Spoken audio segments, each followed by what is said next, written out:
right, good evening, folks. Welcome to another episode of Career Talks here. This is season two, episode two, really episode like 27 or something like that. But this is the second episode of season two.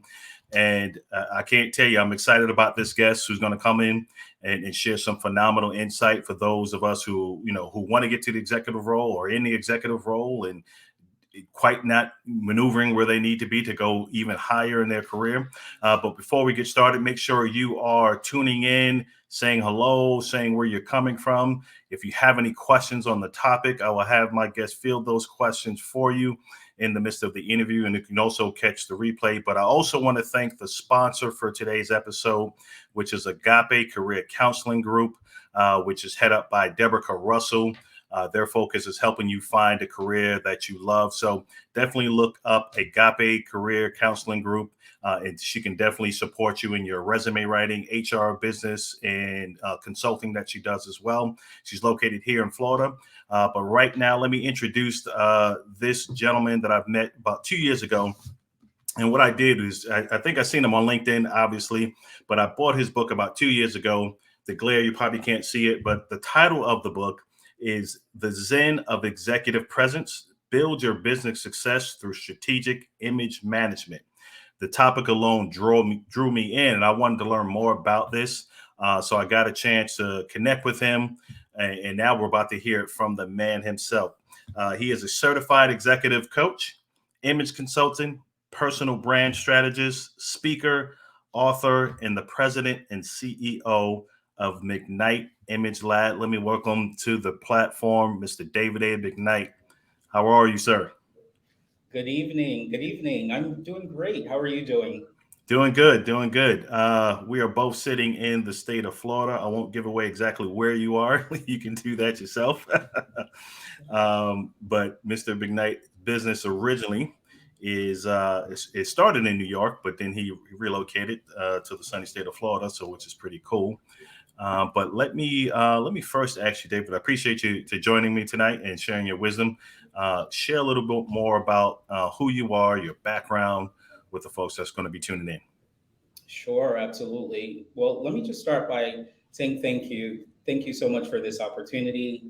I'm really excited to be here. I'm excited to talk about a topic that I love to talk about. I'm really passionate about. And as you've mentioned, I've written a book on the topic, which is The Zen of Executive Presence. Let me just start by sharing a little bit about my background. So, my love for image and style and fashion really began at a very early age. So, I'm the oldest of five children. I was born in the city of Trenton, New Jersey, and I came from very humble beginnings. And I remember when I was in first grade, and it was time to take class photos. And so, maybe a couple days prior to taking those photos, my mother took me shopping and she bought me a pair of green plaid pants, an ugly green plaid sweater from a secondhand thrift store, by the way, and a green plaid shirt. And so I was literally wearing green from head to toe, and everything was plaid, and like it was just a mess. I felt like a little leprechaun. And so she said I looked cute, and she sent me off to school. And I remember getting there late that day. And so I walked down the hall, got to my classroom, and put my hand on the knob to open the door to go in. And I felt really excited because this was my first time taking photos and I was all dressed up. And so I walked into the class, and as soon as my foot crossed the threshold, everyone started laughing at me. I had no idea why they were Oh, laughing at me.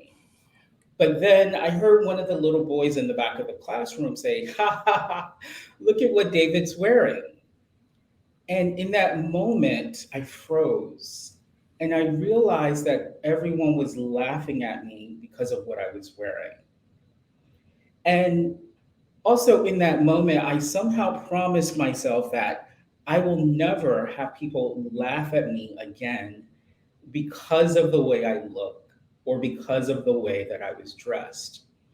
And so it started this lifelong passion that was really devoted to image and presentation and style. And from that moment forward, it just stuck with me. And so, fast forward to high school, I got a job working at Macy's in the young men's department because I wanted to be around clothing and I wanted to be able to dress myself. And then when I got to college, that's when things really started opening up. I was, first of all, voted best dressed for 4 years in a row. And I started being recognized because of the way that I was dressed, because of the way that I carried myself. And so my image was actually what differentiated me from a lot of people. And of course, this was a long time ago, back in the 90s. And uh, at the time, there really wasn't a whole lot about image consulting or styling or anything of that nature. I just liked to dress, and it was actually something that people recognized about me. And so once I got to corporate America, it still was, of course, a part of me. And I started getting early promotions and special awards because of the way that I carried myself. And so, fast forward to today, it's what I do for a living. And I really help to raise people's consciousness about the importance and the power of their image. And so that's just a very kind of high level snapshot of my background. And we can certainly dig more into it. But I wanted to really start with where this came from. And so it actually came from a very emotional, very painful experience. But I turned that pain into my profession. And it's something I love to do. And it's something that I'll do probably for the rest of my life. What's interesting about that, right? There are folks who have similar stories, but I think what's unique is the niche in which this happened, right? It wasn't you trying to be famous or anything like that, so people wouldn't laugh at you. You made it. You made a priority that my presence was not accepted at this time, so I'm making sure that doesn't happen again. It's about my presence, which led you into the corporate world, being successful there. Where was the epiphany to now then leave corporate America, and where you seen the gap and started to service, and support and help executives out there who maybe had, who just was not, in essence, up to par or needed that extra push? Where did that time happen? Sure. So I'm going to go back to cover some ground that I didn't cover when I introduced myself and gave that story. I kind of jumped from college to today, and I didn't really go into the corporate experience. So I started my corporate experience working as a management consultant in Chicago. So after I graduated from graduate school in Pittsburgh, Pennsylvania, at Carnegie Mellon, I moved to Chicago and I accepted a role as a consultant at Ernst& Young. And so I was working and things were great. I was working there for a couple of years and I was getting poached by other firms. And so I made a couple of moves because it was a really hot time. And I was working in a very hot area, which was CRM, customer relationship management. And so about 8 years into my career, I started to feel like something was missing. I really enjoyed what I was doing, and I got to travel the world, which I previously hadn't done. And so things were going great. But then I started getting this tug that something was missing.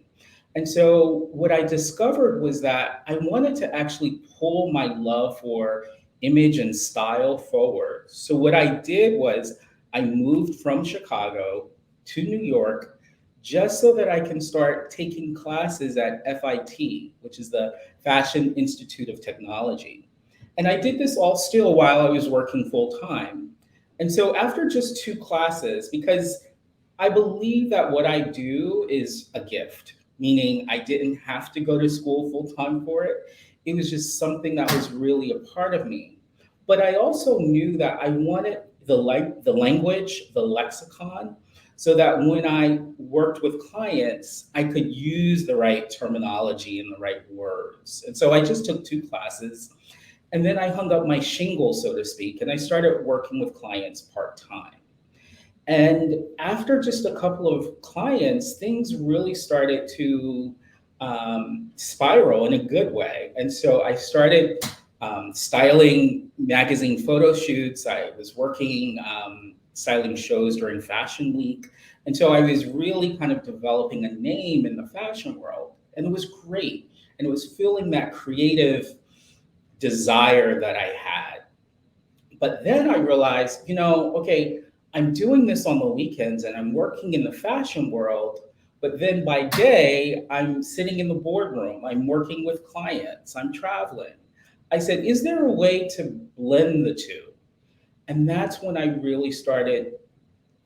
I made the decision that I wanted to work with corporate professionals on their image and appearance and presentation versus working with models on runways and magazine photo shoots.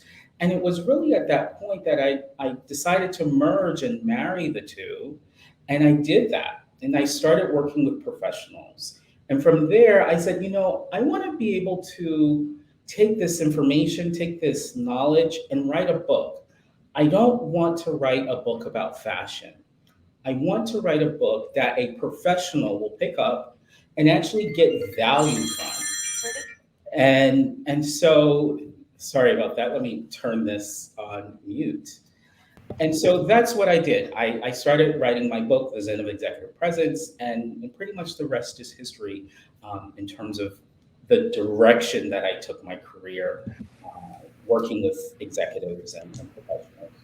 Now, were you obtaining clients while you were still working in corporate at all? Did anyone come up to you and be like, "Wow, David, you dress so sharp, clean, the presence"?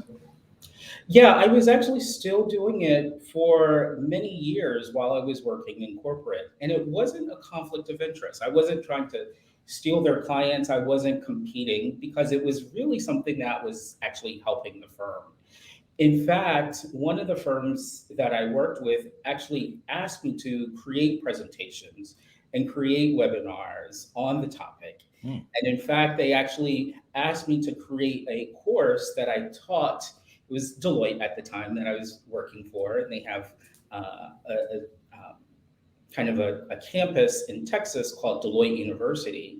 And so I actually taught a class on communication and image.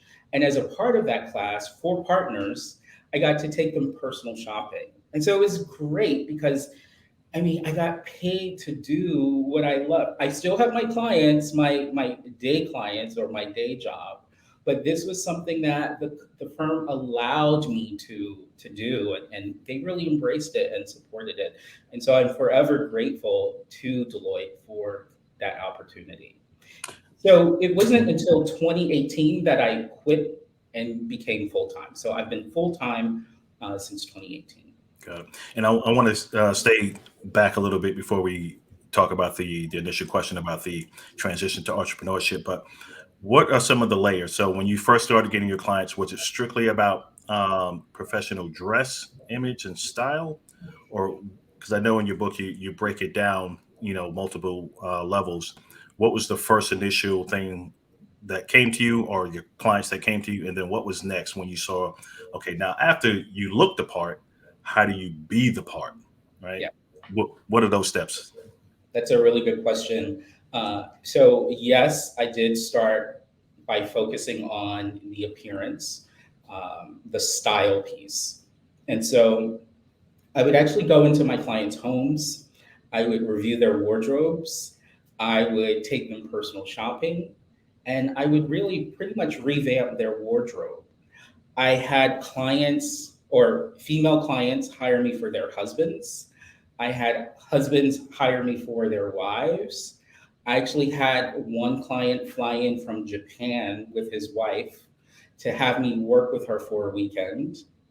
And so I worked with a wide variety of people, and it was really all about image and presentation and style. It wasn't about fashion. For me, fashion is really focused on labels, what's hot, what's trendy. Of course, I want my clients to look current, but it wasn't about labels, it wasn't about trends, but it was really about teaching them how to use their image, their presentation as a strategic tool. And I always say that. I like to teach my clients how to use their image as a strategic tool, as an asset, because really that's what it is. It's an asset that's meant to complement your skills, your experience, your resume. And I believe that it can actually be used as a tool to uniquely and distinctively differentiate that individual from their peers. I love that. I love that. So for the folks that are watching, I can see a few folks that the numbers are climbing. Let me just ask that question for them. How do we use our image as a strategic? That's powerful. How do we do that? We're all in class right now. Sure, And so if absolutely. you can break that down for us, love to hear how you use that. Yeah. Well, it's interesting. I actually was recently, this past weekend, working on my own personal manifesto, which is basically my declaration, my reason for being, and where I really want to take my business. And so I wrote in that manifesto that my goal is to raise the consciousness of people about the importance and the efficacy of their image so that they can use it as an advantage rather than having it be a disadvantage, and also getting them to think about their image very intentionally. And so in the book, I actually break down executive presence into four areas.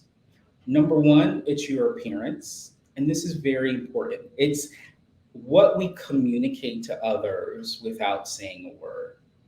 So you can walk into someone's home, you can see someone walk into a room, and they don't have to say a word, but we automatically form opinions and we make judgments, and let's just call it what it is. And we're humans, and we're actually hardwired to make these split decision judgments. And so I wanted to get them to realize that they had control over the image that they project. And so getting people to think about their appearance. Second, thinking about behaviors, etiquette, how you make people feel. That's also really important. And that's a part of what I coach my clients on. Communication. Communication is obviously so important. And it's a very critical piece to this puzzle. And when we communicate, clearly we communicate orally, we communicate through our written language, but we also communicate through our gestures, through our expressions, facial expressions. So, getting my clients to become aware of these various facets and ways of communicating so that we can intentionally leverage them to our advantage. And then finally, teaching people about their digital presence. And this is so important, clearly, in today's world, in this Absolutely. still COVID. I don't think it's post COVID yet. We No. still have COVID and it's surging. So, teaching them really how to show up powerfully, how to convey warmth on camera, how to connect with their audience on camera. And so, those four areas, those four pillars, are really kind of what I incorporate into my coaching. 70% of communication is nonverbal, said Barbie. Absolutely, Barbie, you're right. Communication is so key. And our visual appearance is a form of communication. And so communication is really, really fundamental to all of it. It's like that old saying, dress for the part or the position you want, not the position you have. But then we never go deeper than that. Like you said, the behavior, the etiquette, the communication. Let's peel back on the behavior, right? Because we're talking about developing your executive presence. So let's talk about the behavior. And I know it's not one cookie cutter for all, but what are some pillars that we can implement and think about and start to put into practice as early as tomorrow? Sure, absolutely. Well, when it comes to behaviors, there's so many things to be aware of and to think about. Uh, Let me just say, it really depends on the goals and the individual. Some people have behaviors where they might be very outgoing and very big personalities to the point where it's intimidating or it's off putting, or they might not be aware of how they're making other people feel. And so, in that situation, I might work with the individual to, number one, be aware of how they're coming across. And number two, work with them to refine some of the gestures or the way that they're communicating from a behavioral perspective. Others might be more shy and more timid. And so you want them to be bigger, have a larger presence, and use behaviors that will convey confidence. And so I think it's really important to understand that there is no one size fits all. It's really important to understand the individual and what are their goals. When it comes to behavior, I think that a huge part of it is really, um, how should I say it? It's just knowing what to do in certain situations. Have you ever seen someone, let's say maybe at a networking event, and they're awkward, they're like chasing the waiter to grab drinks or food, and they just don't have the appropriate etiquette or what have you? So it's really important to understand the environment and the context as well, so that we are behaving in a way that communicates, wow, that person really belongs here, versus having people look at us and say, where's that person from? Who invited that individual? And so we want to be aware of our behaviors, not just in the office, but in social settings as well, and being appropriate. Knowing that when we are entertaining clients and we are maybe taking colleagues out to dinners and meals and doing business over dinner, what's the appropriate number of drinks to have? I mean, there are so many behavioral different aspects that we need to be aware of. And so I just kind of touched on a couple. Yeah. And let me play devil's advocate for those that will, they may be listening now or catch the replay who say, why can't I just be myself? Why do I have to behave in such a way in corporate America? How would you coach those folks?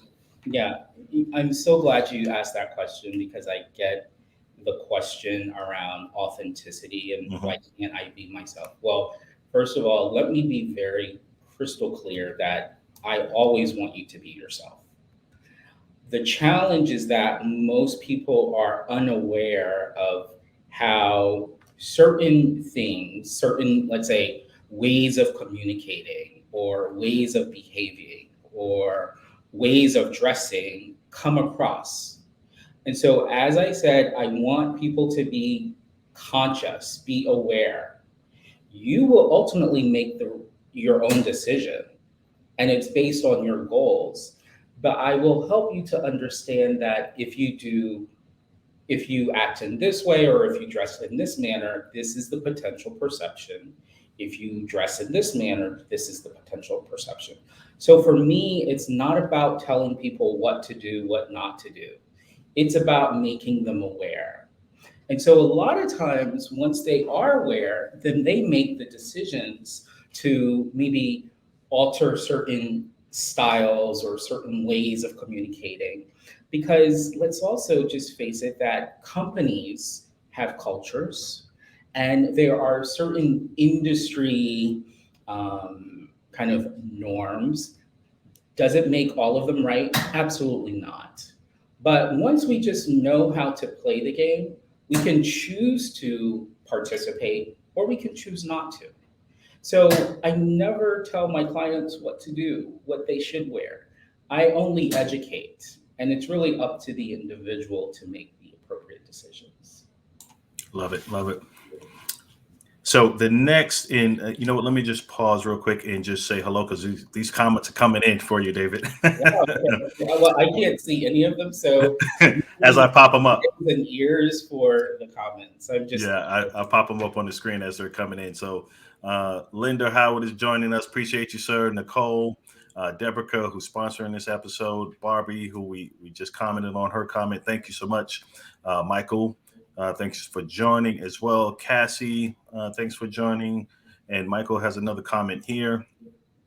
Uh, we have TP. Be aware. Not sure what that means. Blind spots. We have to be aware of blind spots. We have in our behavior and how we dress and career self. Yep, correct.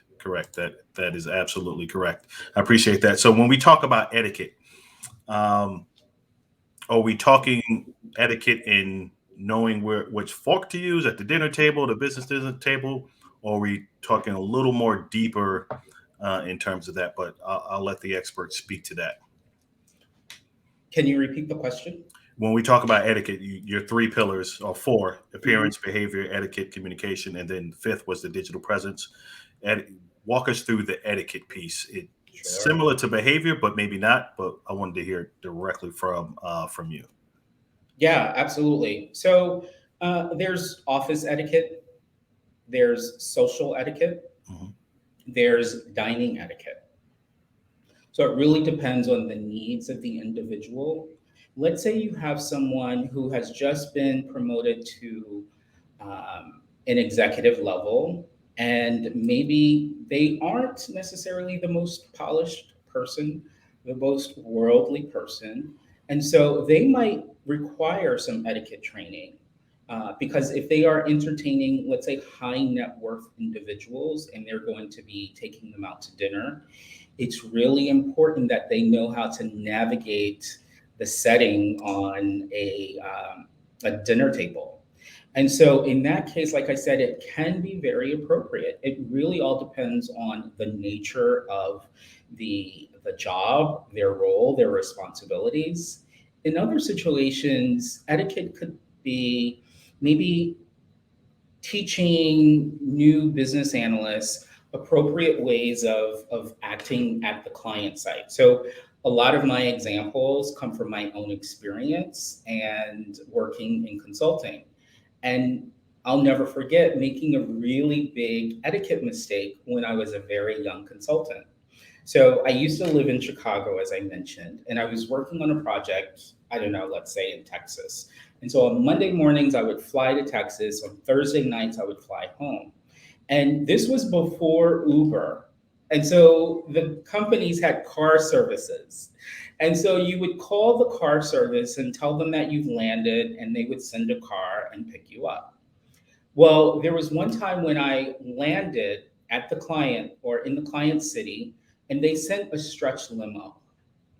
I didn't know to send the car back, say, I can't accept that. So I rode to my client site in a stretch limo. I mean, the That's awesome. noise that it created. Look at this consultant riding up, getting out of a black stretch limousine. And so I know it's funny. It's funny now to me at the time now, but at the time it wasn't funny. And so I think that's just another little example of etiquette and knowing Mhm. what's appropriate and what's not, and how to handle certain situations, what to do in certain situations so that you don't embarrass yourself or you don't do something that's going to reflect negatively on the client or the company that you're working for. I like that because I wonder if they thought, oh, he's gonna overcharge, Exactly. I mean, of course, that's the perception that is right? created He's by too the client. expensive. And also, yeah, the employees, they see these consultants, they already think that we're really high paid. Hmm. And so it just creates a lot of unnecessary perceptions or perceptions that we can control, but sometimes we might not be aware of them. It's funny. Years ago, when I started in staffing and recruiting, I remember my director telling me, be careful of the car you buy. To your same point, when you're pulling up to smaller business, if you have too fancy of a car, they may not be receptive to the conversation because they think your pricing is going to be a little bit inflated. So that is true. I experienced that myself. So I Yeah. definitely agree with that. We have a question from Barbie. She says, how do you address folks who are marginalized groups who have to overcome so many perception challenges? That is a great question. Great Yeah. question. Well, Barbie, you are looking at him. He's right here. I'm right here. I had to overcome challenges uh, because I am a Black man, because I did come from very humble beginnings. In fact, I remember being on a client project. And a lot of times when you're on these consulting engagements, they'll have team dinners. And so I remember going out to my first sushi team dinner, again, back in the 90s, a while ago. Um, and so at that dinner, I really didn't know. First of all, I didn't grow up eating sushi or being exposed to it. And I was like, sushi? And sushi is not as popular as it is today. It wasn't sold in the grocery stores. And so I was like, oh my gosh, everyone's eating raw fish. And I didn't know how to use chopsticks. And so I had to learn through the power of observation. Mhm. And I didn't make a scene. I didn't like scrunch up my face. But these were just the reality. This was the reality that I was dealing with because I came from um, an environment where I didn't have that exposure. My father is a minister. My mother, she worked various retail jobs. And so I didn't have any corporate role models.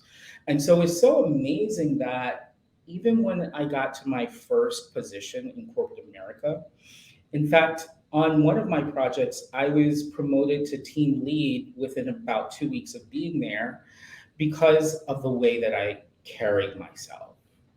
And so I really want people to understand that image and all of these different things that we're talking about, etiquette and behavior, they can be learned.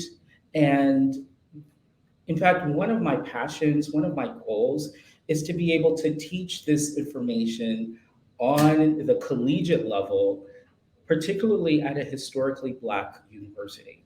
And I'm not saying that every person of color had my experience, but I don't think that it's ever too early to learn these things and learn how to be able to control or influence the perception that we create.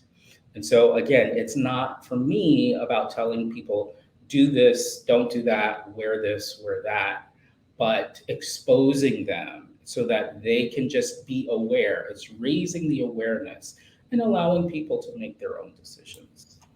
I absolutely agree with that. And again, Barbie, thanks for that question. She has another one we'll get to.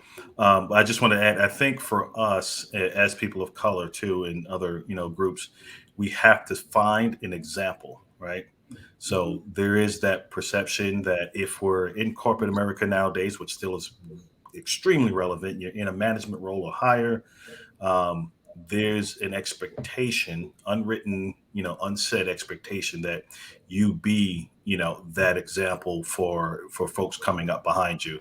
But I love that question and love your answer to that as well, David. So Can, go ahead. can I just say one more Mhm. thing on that question? Because you said something that really sparked this thought. Um, a lot of times, as people of color, and again, I'm not trying to speak for every single person of color, but I hear so many stories Mhm. that are very consistent. And so many times we are in these roles and in these companies, and we see other people around us getting promoted, and we wonder why we're not. We are often overqualified. We've often gone to amazing schools and we often have the experience, but yet something is keeping us back. Not in every single situation, but in some situations, it's really being able to um, be aware of, like you said, some of those unspoken rules and helping my clients to be aware of them, or maybe there are certain ways that people dress or what have you. And in fact, I remember working with a woman. She had gone on, I'm going to say about maybe 10 or so interviews over 2 years, and she was not getting the job. And so someone said, you should talk to David and see if he can help you. So I actually met with her at her home, and I said, I want to see everything that you are wearing on the interview. And so she had everything on, her suit, I said, I want to see your handbag, your pin, I want to see everything. And so I just made a few little tweaks. And she implemented all of those tweaks, and she looked really polished. And the way that she presented herself was really sharp. And so the next interview she went on, which was actually working for her dream company. Long story short, she got the job, and she's been with that company for now 8 years.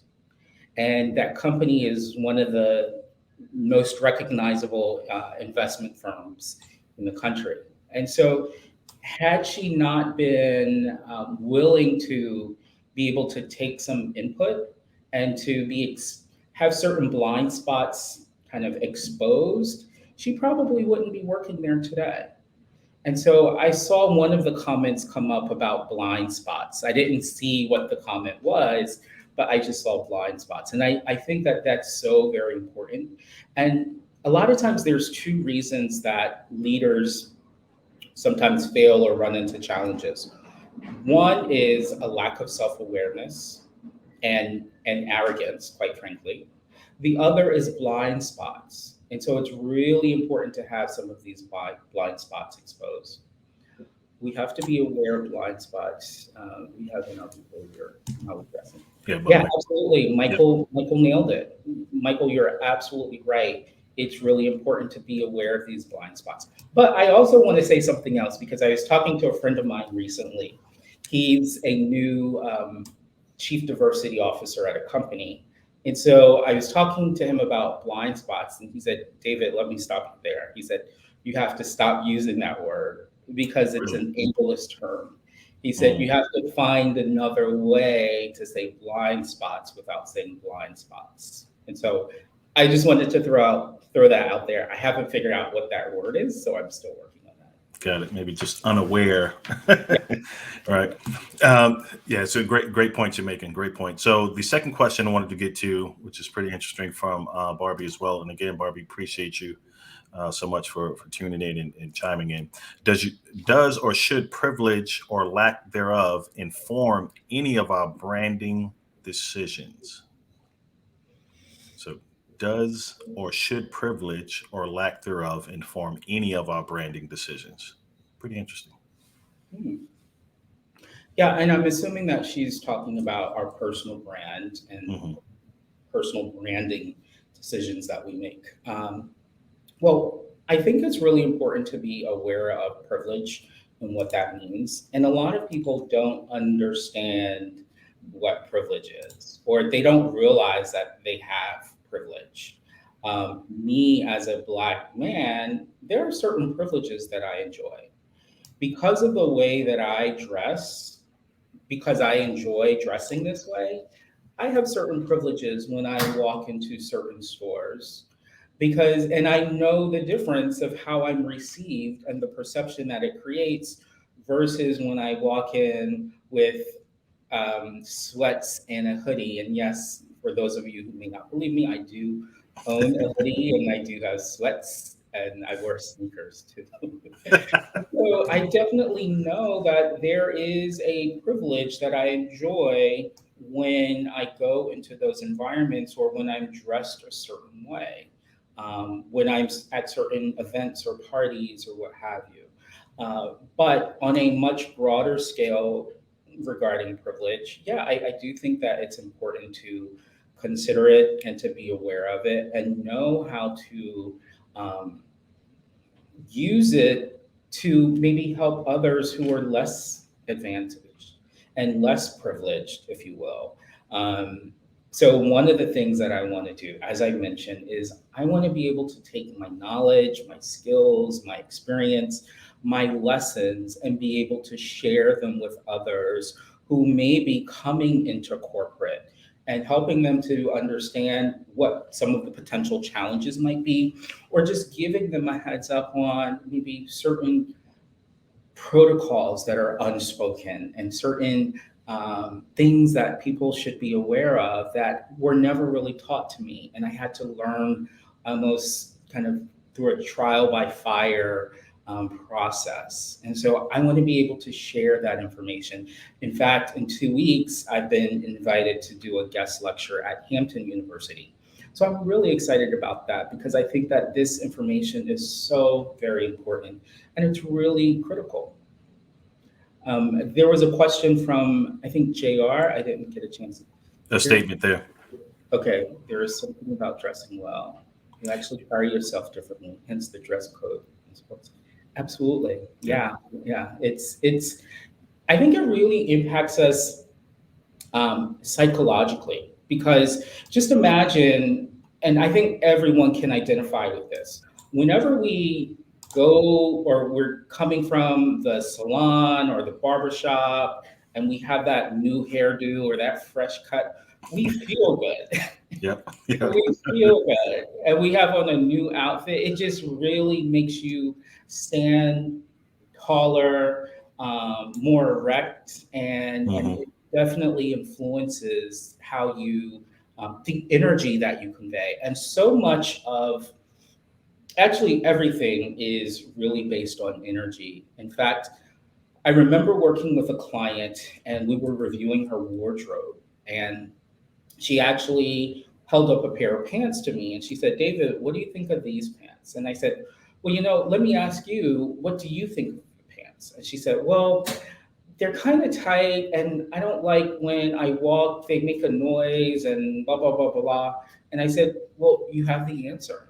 It's not about what I think, it's about how they make you feel. Because when you wear those pants, you're not going to be your optimal self. You're going to be self-conscious of the fact that I don't like these pants."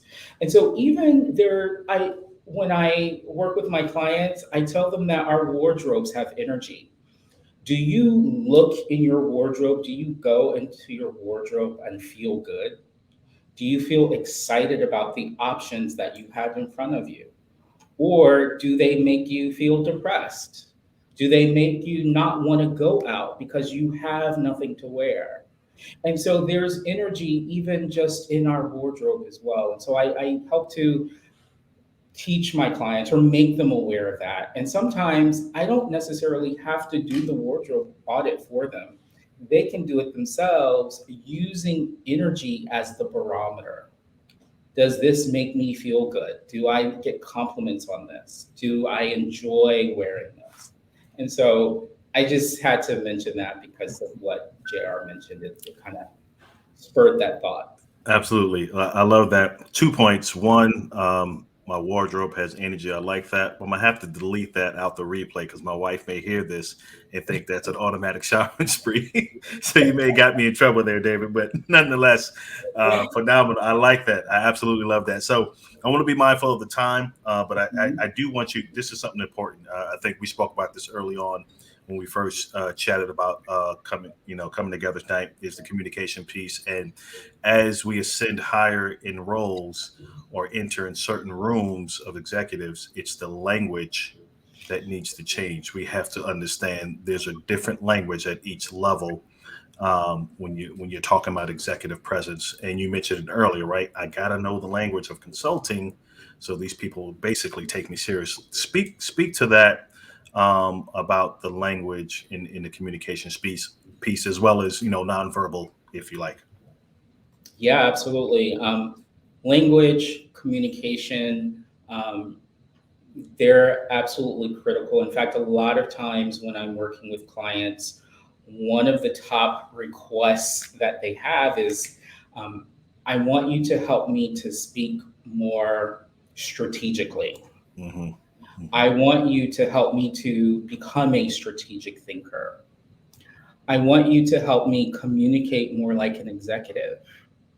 And so it could be a matter of learning how to speak much more succinctly, Some of my clients have said, when I'm in these large rooms or at certain meetings, I'm reluctant to speak because I feel like I ramble and I don't get to the point quick enough and things of that nature. So I think it's really important to think about even how we say things and how we package the message. And so, one little tip that I share with my clients is um, before they speak, this is for my clients who ramble or who aren't sure what to say or who are hesitant to speak up in certain meetings because of who's there. I want them to think about 3 points that they want to communicate. And if they have a notepad in front of them, I just want them to write down those or 3 words to represent those points. So when you speak in a much more organized manner and much more succinct manner, it makes you come across as just being having clarity, having an organization of your thought, and also sounding much more strategic. And so I tell them to identify their 3 points, summarize it using 1 word per point, and then when they speak, I tell them to say, I actually have a couple of thoughts. Number one, and say what you want to say. Number two, say what you want to say. And number three, it helps you to come across as, again, all of those things that I just said: strategic, succinct, organized. And it also keeps you on track and it holds you accountable to yourself.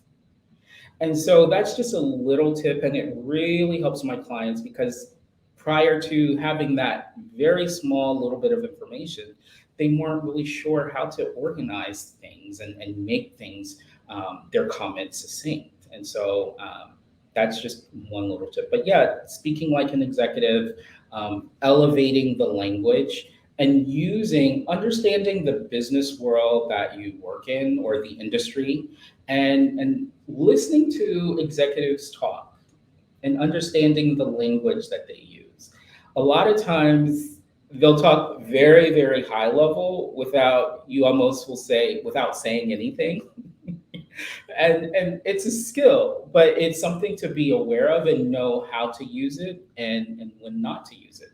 Some of my clients suffer from getting lost in the details and needing to be able to elevate their language and be able to, like I said, speak in those very broad strokes so that it really resonates with the audience. And in fact, I want to mention audience. It depends on the audience and being able to read the room.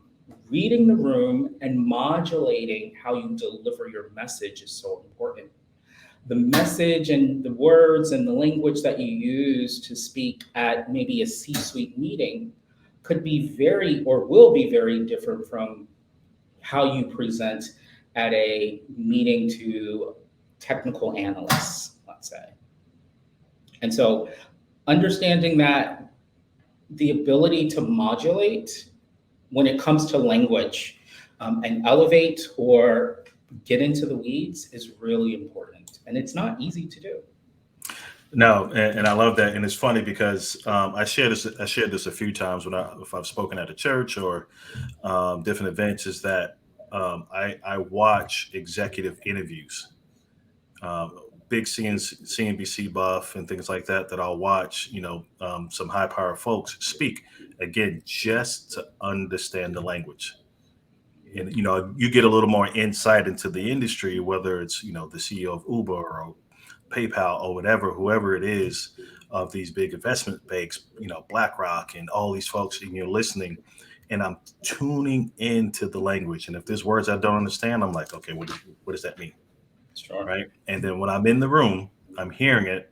And if I have a thought or something to add, at least I'm following the conversation. Even if I say nothing, I'm following the conversation, that I can walk out of that room knowing what was said, that if I'm asked, I can convey that message, a little better to my peers or to my direct report. So that is so huge. I'm like a huge advocate of that. So you've knocked it out of the park with that description there. Love it. Right on point. So Last question for you, sir, and I want to be again mindful of the time. You mentioned digital presence. That's huge, right? LinkedIn is the number one platform. Talk to folks, give them some quick tips about how they should be showing up as well on this platform that is global. Yeah, I love LinkedIn because it's a great way to build your brand. It's a great way to communicate your story. I find that a lot of people don't use LinkedIn optimally. And some people are, excuse me. In fact, I have this one client who um, she was a gold medalist in terms of running track, and she had all of these awards that she won, and she actually built a business where she was working, um, doing health equity work and going into schools and teaching um, teachers how to facilitate physical ed classes and things of that nature. Long story short, her decorations from running track, I felt were part of her story and part of her personal brand. But she was reluctant to share it because she didn't want to come across as bragging. And so I had to share with her that if it's fact, it's not bragging. And Correct. it's just stating a fact or sharing a fact. And it's so much a part of what you do and it's a part of your brand. And it should really be used strategically. And so I feel as if there's a huge opportunity for people to leverage the platform of LinkedIn to be able to tell their story in a way that is strategic and curated, because that's basically almost kind of like a website, your page. And so I teach my clients to use it optimally. I think the other thing is Zoom. Zoom is very, very important. And most people don't really think about how important their background is and the messages that it conveys. So just like our appearance conveys a message, our backgrounds convey messages as well. And so I was working with another client, and she was she was an emerging leader, and so we wanted to work on her executive presence and elevating her. And so which is so let me just say that she was working from her bedroom and her bed was behind her. Very normal, very understandable, and quite frankly, it's very acceptable if that's the only place that you have in your home. But when working with her, I said, what if we turned your desk around so that your desk faces the bed and your back is against the wall? And she said, oh, I never thought about that. So that's what we did. And then we curated her backdrop, and it looks now like she has an executive office, but she's still in her bedroom. And so it's just those small little details making people aware of, again, messages. Because if you think about it, everything that we do, every post that we create, everything that we say, it communicates what I call micro messages. And so we're always communicating these micro messages. A lot of times we're not aware of the signals that they're creating or conveying. And so that's my biggest goal, and that's what I enjoy doing, which is helping my clients to see and realize that there's so much that they have that they can really turn into an advantage or an asset. But a lot of times we just don't think about it, or we don't know how to do it. Love it. Love it. David, I want to be again mindful of the time for the third time. We're coming up on the hour. Thank you so much for your wisdom, Sure. your presence, for being here, for being on the front lines and helping people of color and all people who come to you for this assistance. Share with folks where they can connect and learn more about, the work we do or hire you for themselves. Sure, absolutely. Well, we are, I believe, live on the LinkedIn platform. So that's Correct. the easiest and fastest way to connect with me. Just click that button and let's connect. Um, I would love to also share with everyone my website, which is McKnight Image Lab. In fact, I'm really proud of it. I just redid my website in December, and so it's now live, and that's another way for people to access me. And to your point, there is the option to work together if that's something that you believe will help you in 2022. Maybe get that promotion, or ask for that raise, or get that next opportunity. Um, that's always available. And for some who might actually want to take a self led route, there is a course that I actually created called the Executive Presence Mini Course. And I created it for busy professionals because we're always on our phone. We always are on the go. And so I created this course with 8 mini modules. They're less than 3 minutes each, and they're all very practical, and it teaches you practical ways to develop or work on your executive presence. And so that's available on my website. But I'm going to leave it there. Those are the two ways to be able to connect with me. And again, folks, don't forget, I'm sorry about the glare, to see the book cover. Definitely grab the book. Again, it's called The Zen of Executive Presence, Building Your Business Success Through Strategic Image Management by Mr. David A. McKnight. Appreciate you, sir. I'm going to close this out with a quick video, but phenomenal. Learned a lot. Got some notes here I'm going to be implementing tomorrow in my place of work. So I appreciate you so much for your expertise. Yeah, I just wanted to say quickly, Mhm. thank you so much for the opportunity. And I think it, again, just really shows in real time the power of LinkedIn and the power of personal brand, because as you said, that's how we connected, that's how we met, and now I'm here. And so thank you for the opportunity. Absolutely. Thank you, sir. Hold on one second for me.